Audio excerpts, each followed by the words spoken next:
ibihe byiza inshuti zanjye, ibihe byiza abakunzi ba Sano Sport Channel, inshuti zanjye mwese mudahema kunshyigikira umunsi ku munsi, nongeye kubasuhuza mbifuriza amahoro y'Imana n'imigisha, Nyagasani akomeze abane namwe. Ariko nanone kandi mbere y'uko mbabwira impamvu mpagaze imbere yanyu, ndi kubasaba gukanda subscribe. Nta kuntu derby yatangira twujuje ibihumbi 10, ntabwo byashoboka kweri. Mukanshyigikira tukuzuza inote y'ibihumbi 10, ngo inote ikunda ry'amafaranga, aba subscribers ibihumbi 10 mugakomeza kuneza imbere, mugakomeza kunshyigikira muri uyu mwuga turi gukoraho kubagezaho amakuru ya siporo atandukanye hirya no hino mu gihugu cy'u Rwanda. So nk'uko muri kubona aha turi ni kuri Ikirenga Stadium ahazwi nk'Ishyorongi, aho ekipe ya APR FC ikorera imyitozo, aho ekipe ya APR FC icumbika, niko navuga ubuzima bwayo bwa buri munsi bubarizwa kuri uyu musozi wa Shyorongi. Rero twari twabasuye murabizi neza ko kuwa gatandatu saa 12 ekipe ya Rayon Sport izakira APR FC kuri Derby de Mille Collines cyangwa se Derby Goko 1000 Hills. Yes, okay, rero twasuye ekipe ya APR. Mu by'ukuri abasore ba Talebu bameze neza, nta kibazo na kimwe bafite, usibye wenda umukinnyi umwe tutigeze tubasha kubona, Sekiganda Ronald. Sekiganda murabizi ko yavunikiye muri match ya Etincelle, ubwo bari gukina Rubavu, nyuma yaho ntiyigeze yongera kugaruka, n'ubu ngo baracyari kavaringa, ntago ari kubasha kwitabira imyitozo. Navuga ko wenda rero mukinnyi, kuko turi mu myitozo yo kuwa kane, urumva hasigaye umunsi umwe. So rero urumva wenda niwe mukinnyi probably ushobora kutazaboneka, kuko no muri groupe iri hano Ishyorongi niwe tutabashije kubona. Ariko abandi bose ba Adolphe bameze neza, bari mu myitozo, bari kwitoza. Niyige na Clement ari kumwe na bagenzi be, nawe yitoje na bagenzi be, ba Jibril Watara, ba William Togwi, Mamadusi. Nyine APR ntabwo yahindutse, Dauda uko nyine n'ubundi bakinye derby ushize bameze, usibye izo mpinduka za Ronald, abandi bose barahari bameze neza. So ni derby rero nyine koko nkuko baza batubwira ati, hari abo twaza tuganira ducishamo tubrage, baratubwira bati Rayon Sport iri kwikanda mu mugongo kandi irwaye amaguru. Ubwo numbaza icyo bashakaga gusobanura, bazabyigaragariza mu kibuga. Nibo bakinnyi of course, nibo ba main actress ba main actor b'umukino wo kwa gatandatu. Nge rero nta bintu byinshi ngomba kubabwira, nta bintu byinshi ngomba kubasobanurira. Murabizi ko nta yindi mikino ihari hano mu Rwanda usibye volleyball wenda turi gukurikirana, kandi volley nayo biri kugenda byicayura. So far so good, amakipe yo mu Rwanda yamaze kujya muri kimwe cya kane yaramenyekanye, banakinnye mu gitondo, harimo zimwe zageze muri kimwe cya kabiri nka Reg na Police. So urumva ko rero nta zindi event ziri specific ziri mu Rwanda usibye nyine iyi derby dutegereje twese kwa gatandatu saa 12. Reka nze mbere ku tuvideo dukeya, kambere ku tuvideo dukeya ukuntu abangwa bari gukora warm up, courage, ukuntu biteguye umukino. Tunasaba umutoza Talebu niba nta kibazo aduha abakinnyi bake batuganirize, twumve imbamutima zabo, twumve imyiteguro uko imeze, ese ku ruhande rwabo biteguye guha abakunzi ba Nyamukandagira ibyishimo. Nge rero turi kumwe n'ibisanzwe, dusubira n'ubundi. Imana ibarinde, mukomeze kugira umugoroba mwiza.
mukanda wa fe karyo koryo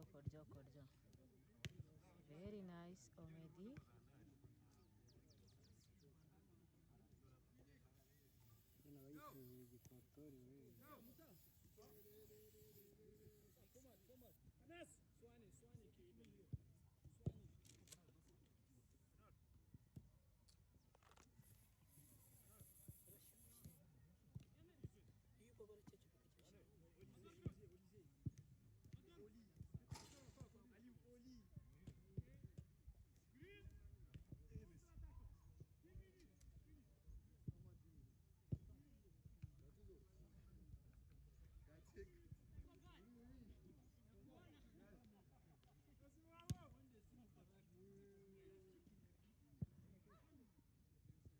ibintu byo kudubura video bari kumva bari gushima Imana gute kwifata bakadubura video baro gutya from nowhere. Turi kumwe n'umukinnyi wa APR FC Clement Niyigena. Clement, reka duhere ku buzima bwawe nk'umukinnyi. Match ishize yihuye ntabwo yakinnye yamukura, uburiyumva ute, uri tayari gukina kuri derby cyangwa uracyafite amabwiriza y'abaganga kutagomba gukoreshwa? Match ishize ntabwo nanagaragaye kubera ko ntabwo nari meze neza, uretse ko nyuma yo kuba ikigenda nari meze neza wenda mbona ko hari changement ndi kugenda meze neza. So ku kijyanye no kuba kuri match ya derby nta kintu cyasi nyine maze basigaye gahunda z'umutoza. Wowe ubwawe umubiri meze ute? Njye ntabwo navuga ko ndaba 100% nyine kuba meze neza, ntabwo nyine nabwo mbi amahirwe ko naba ndi urebye se ikibazo mfite ntabwo buriya ndi buvugeho cyane kubera ko numvise n'ubundi hari ibyatangajwe, rero ntabwo ndi buvugeho kubera ko kujya kubivugaho ntabwo ko ndajya kuvuguruza bagiye kubitangaza. Ikibazo mfite nahitamo kubyihora kubivugaho.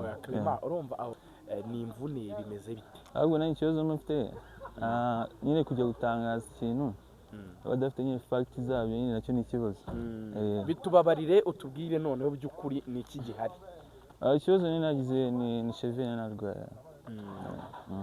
So ko twabonye ukora imyitozo yaba yora imyitozo twakoze ntabwo yari ifite intensity hejuru, ntabwo nta n'amodeli aba arimo, gusa imyitozo n'amashini ibintu bibiri bitandukanye, ntabwo navuga ko ari ibintu bimwe. Rero ntabwo birashyira neza ku buryo naba nizeye neza ko najya kereka yagize changement zihinduka, kuko aka kanya ko nshobora kuba ameze wenda ejo ushobora gusanga hari icyahindutse ku buryo wenda byakongera amahirwe yo kuba nakina, gusa for now ntabwo nahita mba 100% ko nakina.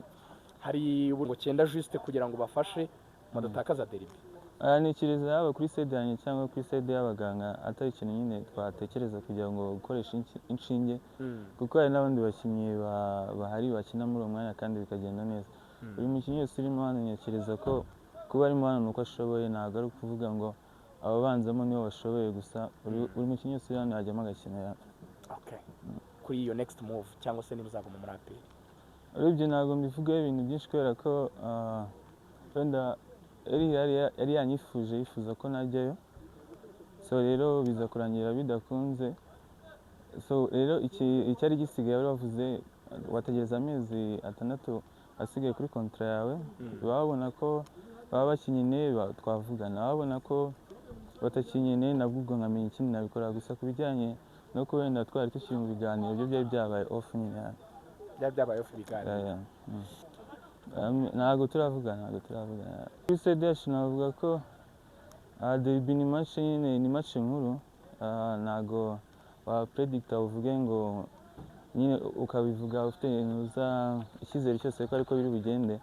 Gusa icyo mukora mwebwe mwitegura nka equipe, ubundi mukajya muri match mugakina, witwaye neza agatsinda. Gusa icyo navuga kuri equipe ya Rayon Sports ni equipe navuga ko mbere twahuraga harimo kuba hatarimo automatisme itaraza mu bakinnyi kubera ko harimo n'abakinnyi benshi bashya. Gusa ntekereza match wenda ubu twaba tugiye gukina izaba ifite ishusho itandukanye n'izo twagiye dukina mbere. En général, c'est une préparation normale parce que moi je ne veux pas qu'il y ait un stress sur le jour. Nous on a l'expérience de ces grands matchs, on a déjà joué deux derbies, en Super Coupe et en championnat en aller, on a gagné. Maintenant, c'est un match pour nous tout à fait normal, comme tous les clubs, contre qui on joue. Vous savez, on a fait 7 derbies cette année avec Kigali, avec Gorilla. C'est des derbies, c'est des équipes de Kigali. Donc ce match pour nous, bon, c'est un match très important parce qu'on joue contre une grande équipe qui est Rayon Sport avec son public et tout, dans le grand stade, que tout le monde va voir.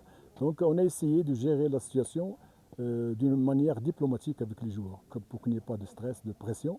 On va jouer avec nos propres moyens comme on a toujours fait. Pour nous, c'est un match très important pour le titre. On a 8 points, il faut les gérer.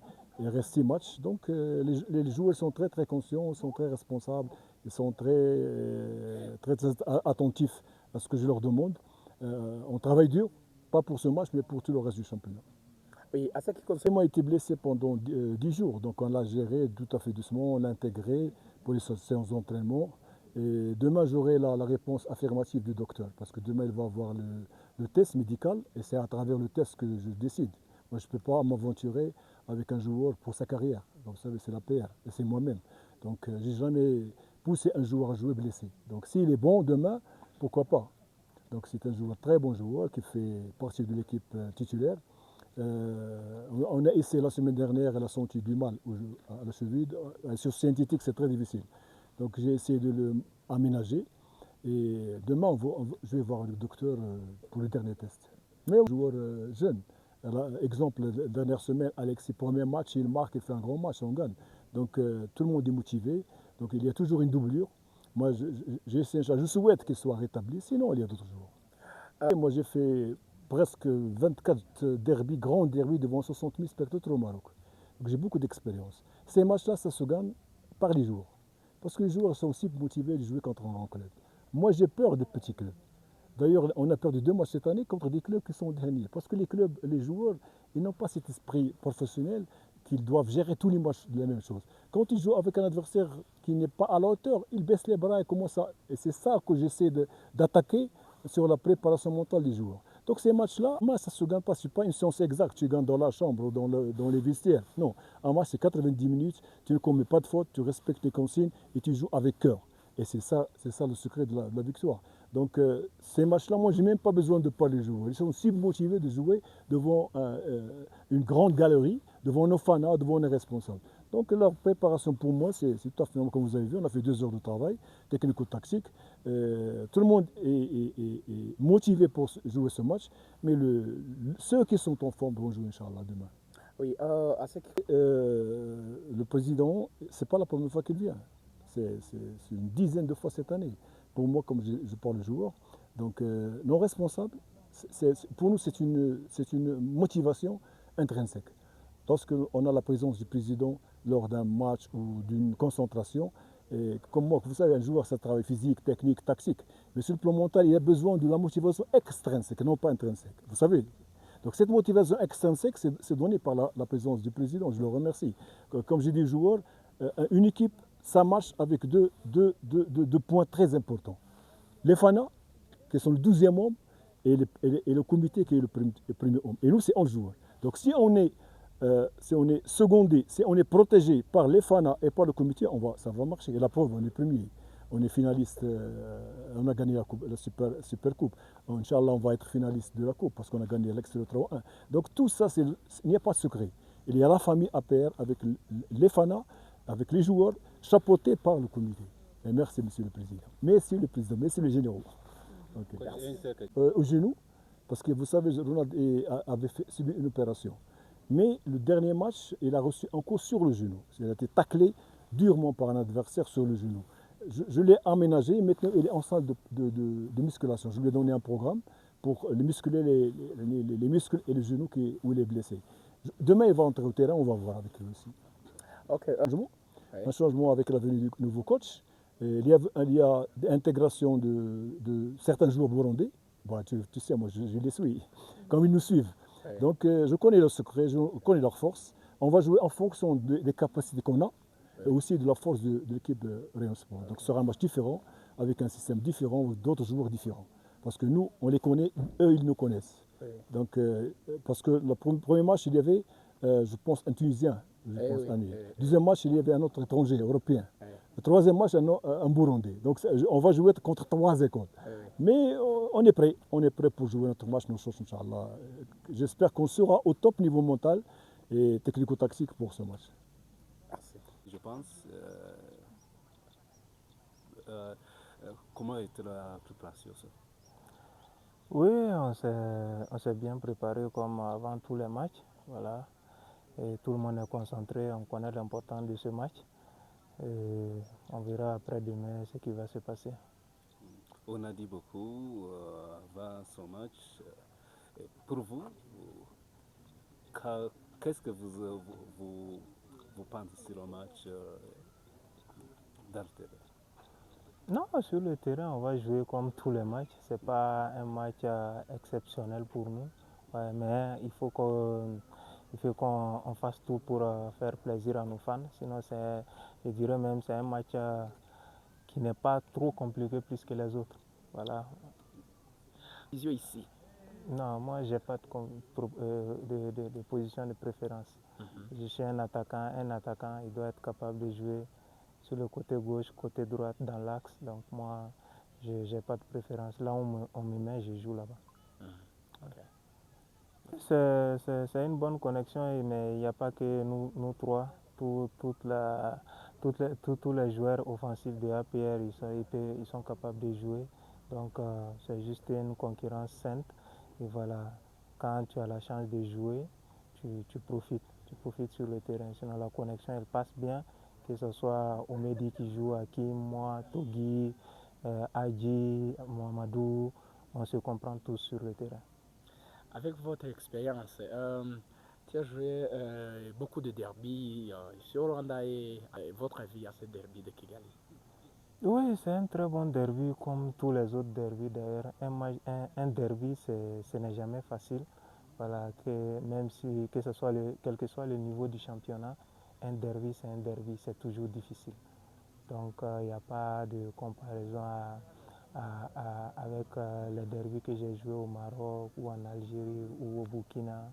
C'est les mêmes enjeux. Quel que soit le niveau du championnat, un derby, c'est toujours difficile. Mais tu as gagné ici au Rwanda. Est-ce que c'est l'équipe de Rainfall Sport qui tu penses que ce n'est pas une équipe qui est à la capable de rivaliser contre vous? Personnellement, j'ai plus peur de jouer contre Étincelle ou bien contre Amagaju que contre Rayon Sport. Personnellement. Pourquoi? Parce que c'est ces matchs les plus difficiles. Contre Rayon, c'est un match ouvert. Rayon, c'est une grande équipe. APR, c'est une grande équipe. Donc tout le monde va vouloir jouer. Et c'est un match ouvert. Donc c'est un match qui sera plaisant. Oui. Mais pour moi, j'ai plus peur des défenseurs de Amagaju ou bien Étincelle que les défenseurs de Rayon Sport. Est-ce que c'est la question de concentration ou la question de... Non, ce n'est pas une question de concentration parce que quand ils jouent contre Amagaju ou Étincelle ou je ne sais pas, Mwanga, voilà, ils jouent contre APR. Donc ils viennent avec toutes les armes possibles. Oui. Pourtant, quand ils jouent contre Rayon ou Police, voilà, c'est presque les mêmes qualités des joueurs. Donc le match devient plus plaisant à regarder. Ouattara, il y a les Lions et les Lyonnais qui vont attendre vous pour jouer samedi. Je demande quelques messages pour les supporters qui vont jouer ce partie avec vous. Oui, je demande aux supporters, comme ils le font si bien déjà, de toujours sortir nous soutenir parce que sans eux, nous, on n'est rien. Donc, c'est eux qui doivent sortir, nous pousser sur le terrain. Voilà, et on va faire tout pour les rendre heureux. Merci. Murakoze, ndumva ibisabwa byose dusabwa n'abakinnyi ndetse na komite ya tekinike y'abatoza byose twarabikoze. Abakinnyi bacu barahembwe, bafite ubuzima bwiza, barabona ibyo tubagomba byose. Impanuro twarazibahaye, tumaze iminsi tuzibaha ndetse ngira ngo no mu kanya mwabonye yuko and CDS yari arimo kuganira nabo, so ndumva bari tayari, ibyo tubagomba byose twarabibahaye. nabo wa mbere utsinzwe na Rayon Sport bimeze bite ku giti cyanyu nkamwe? Urabyumva nawe intsinzi iraryoha, buri wese aba ayishaka, ubwo n'uwo duhatana nawe arayishaka, ariko nanjye byanezeza kuko mu gihe cyanjye ndi mu buyobozi derby nyitsinze. Icyo bisaba rero ndumva naragitanze, mu bo dukorana turafatanyije, twese turakorera hamwe, ndumva intsinzi nyizeye.